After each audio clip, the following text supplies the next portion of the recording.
Sandra Bullock's space thriller Gravity is showing no sign of falling from first place. It landed at the top of the box office for the third week in a row.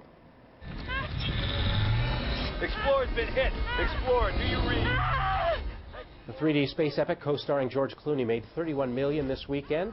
The astronaut adventure by Mexican director Alfonso Cuarón has raked in more than $170 million.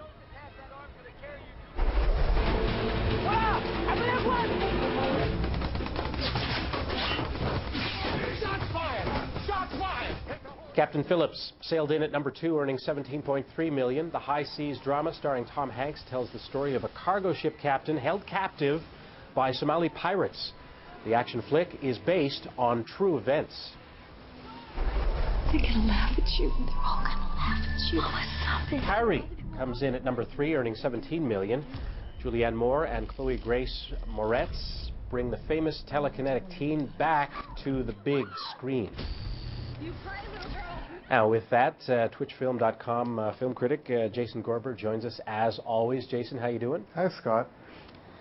Okay, I just want to touch on Carrie. I saw the original. That was frightening when I saw it years ago. What did you think of it? Yeah, see, the worst part is you're asking me a question I can't answer. I didn't see the original, and I didn't see the new one. Okay. I grew up not watching horror movies. I watched Jaws, and it totally messed me up. It's all good. Okay, 12 Years a Slave. It's drawn some great reviews from critics. How's it doing at the box office? So it's only playing a limited number of theaters. There's a couple across the country that it's playing in, and it's doing extraordinarily well in those theaters. The reason it's not showing up yet on the box office list because they're doing a slow rollout.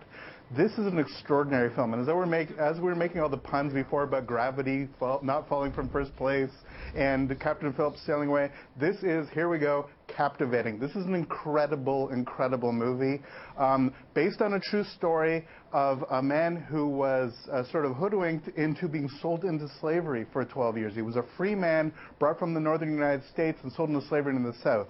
The film is done by Steve McQueen, who's made himself some incredible films like Hunger and Shame, but this knocks it out of the park. This is absolutely, I can't think of a better film I've seen this year. I can't think of a film that I've seen in several years that's as good as this.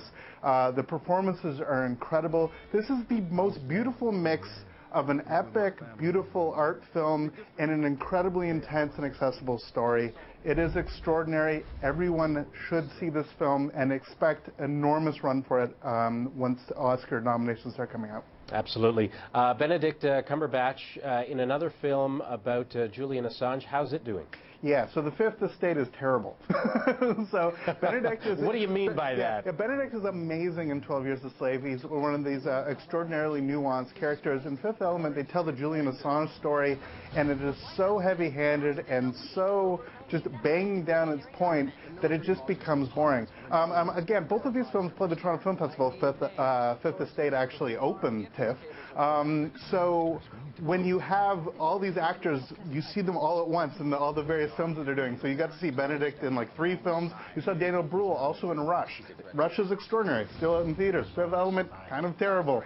Benedict Cumberbatch. Estate. I keep saying Element. Oh my God. Because that was a not bad movie as well. I rember that. You got me all flustered, he had a vision. That was a good vision in The Fifth Element. You see where I'm going. Fifth Element, good movie. Fifth Estate, bad movie.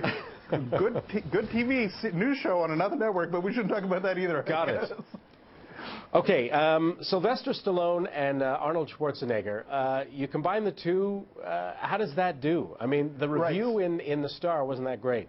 Well, yeah, well, whatever Peter at the Star thought, I actually really liked it. It is a totally fun, totally silly film, absolutely based on the type of expectations that you have going into it. Last Stand was a film that Arnie was in earlier in the year, also a lot of fun. Look, compared to Expendables 2 that they're both in, this is a masterpiece.